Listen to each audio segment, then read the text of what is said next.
அந்த காலம். ஊசி போடாத டாக்டர், சில்லறை கேட்காத கண்டக்டர், சிரிக்கும் போலீஸ், முறைக்கும் காதலி, உப்பு தொட்ட மாங்கா, மொட்டமாடி தூக்கம், திருப்தியான ஏப்பம், நோட்புக்கின் கடைசி பக்கம், தூங்க தோள் கொடுத்த சக பயணி, பார்த்த நொடியில் உரிமை எடுத்துக்கொள்ளும் பால்ய நண்பன், இப்போவும் டேய் என அழைக்கும் தோழி. இரவு 2 மணிக்கு கதவை திறந்துவிடும் அம்மா,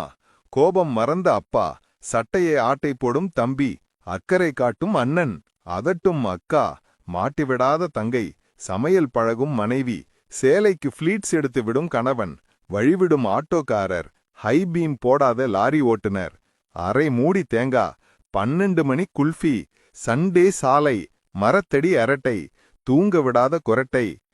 புது நோட்டு வாசம், மார்கழி மாசம், ஜன்னல் இருக்கை, கோவில் தெப்பக்குளம், எக்ஸிபிஷன் அப்பழம், முறைப்பெண்ணின் சீராட்டு, எதிரியின் பாராட்டு, தோசக்கல் சத்தம், எதிர்பாராத முத்தம், பிஞ்சு பாதம், எளிதில் மணப்பெண் கிடைத்தால் வெஸ்ட் இண்டீஸை வெல்லவே முடியாது, சந்தைக்கு போக 10 ரூபாய் போதும், மிதிவண்டி வைத்திருந்தோம், எம்ஜிஆர் கலைஞர் உயிரோடு இருந்தார்கள், ரஜினி கமல் படம் ரிலீஸ், கபில் தேவின் கிரிக்கெட், குமுதம் விகடன் நேர்மையான இருந்தது, வானொலி நாடகங்களை ரசித்து கேட்டோம், எல்லோரும் அரசு பள்ளிகளில் படித்தோம், சாலையில் எப்போதாவது வண்டி வரும், தமிழாசிரியர்கள் தன்னிகரற்று விளங்கினர், மயிலிறகுகள் குட்டி போட்டன புத்தகத்தில், 3ஆம் வகுப்பிலிருந்து மட்டுமே ஆங்கிலம், 5ஆம் வகுப்பு வரை அரைக்கால் டவுசர், பேருந்து போல் கொண்டு வந்து மாலை முரசு விற்பார்கள், எந்த நிறுத்தத்தில் ஏறினாலும் உட்காரம் இடம் கிடைக்கும் பேருந்தில், 7 கழுதை வயசானாலும் நமக்கு திருஷ்டி சுத்தும் பாட்டி, பாட்டியிடம் பம்மும் தாத்தா, எல்லா வீடுகளிலும் ரேடியோவிலும் கேசட்டிலும் பாடல் கேட்பது சுகமானது.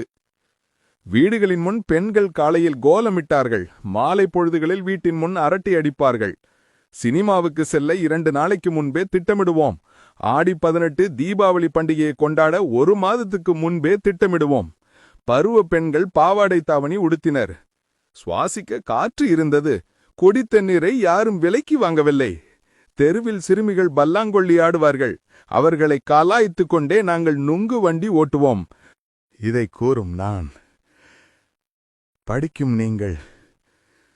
இன்னும் நிறைய இருக்கு இந்த உலகத்துல ரசிக்க.